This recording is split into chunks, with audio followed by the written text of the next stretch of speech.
sikhulume la indoda yabasithole. Angithi siyayazi ukuba le ndoda yabasithole. Izoba sikhulume ngoJobe njengoba sizwile esifundweni sokuqala. Yakholwa ukuba akekho ongayazi indaba kaJobe. Ukhona ongayazi?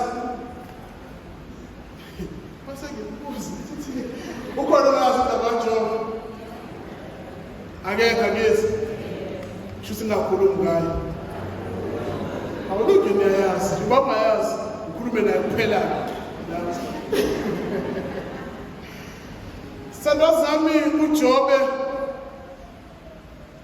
siyazi konke okwamehlakalela, walahlekelwa ibona konke ayenakho, walahlekelwa ibona konke okwakuligugu kuyena, walahlekelwa ibona konke akusebenzele kanzima.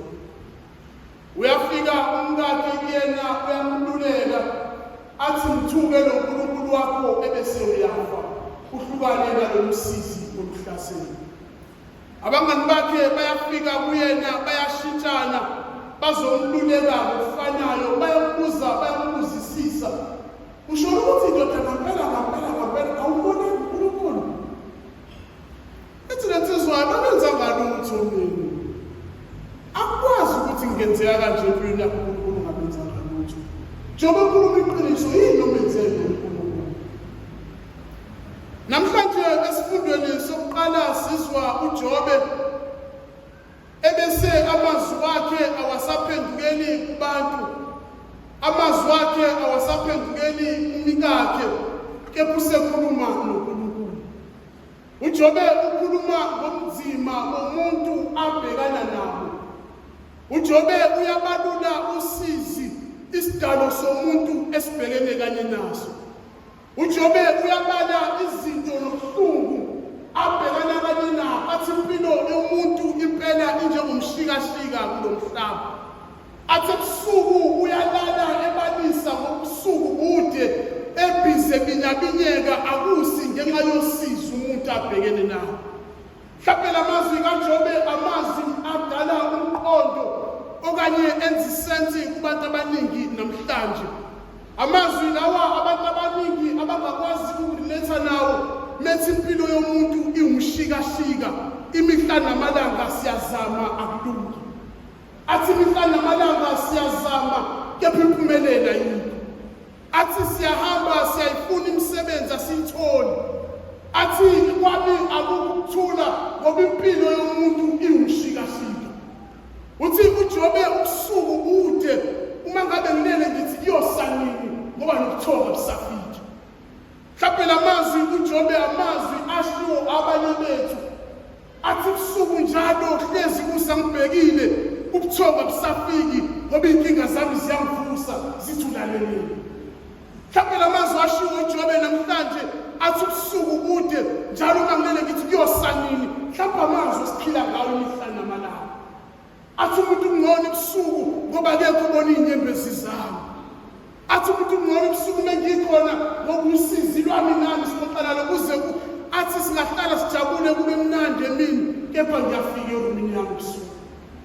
Athi umqamelo wami wona uswazi inyembezi ngenxa yomshikashika wempilo yomuntu esiphila namhlanje. Kepha amazwi enduduzo siwathola kusihlabelelo sokuphendula. Athi umbhali mudumiseni uNkulunkulu. Mudumiseni uNkulunkulu. Nimdumise noma impilo imshikashiki njalo. Athi uNkulunkulu nomusa uyadala iJerusalema. Athi uyalakha iJerusalema. Athi uNkulunkulu uyabopha amanxeba abantu bakhe. Athi uNkulunkulu uyabathwala bakhe. Amazwi esiphendulo namhlanje hlezi wona amazwi kumele abe induduzo empilweni yomuntu okhala imihla namalanga. Athi uma ngabe ngiye enkonzweni ngiyomdumisa uNkulunkulu. Athi mhlabelele umdumise njalo. Athi umdumise noma isimo singasavumi. Athi umdumise abantu baze babone. Umdumise inyembezi ziqathake ebusweni. Athi umdumise ungasengazi impendulo ozophendula ngazo. Athi umdumise ungenalutho, umdumise njalo ngoba uNkulunkulu esimkhonzayo uNkulunkulu wethemba. Athi ngoba uNkulunkulu esimthembayo sithemba yena uthembisile ngoba uyena onamandla okusenzela konke. Sithi isiphendulo uNkulunkulu uyalapha iJerusalem, uyalivusa iJerusalem. Mhlawumbe amazwi engifisa ukuba siwabheke kafushane. Abantwana bakwa-Israyeli uma ngabe sebethathiwe beyiswe ekudingisweni, konke lokhu ababenakho ababeligugu kubona kwasekushabaleni. Sithi isiphendula amazwi namhlanje uNkulunkulu uzakuvusa iJerusalem.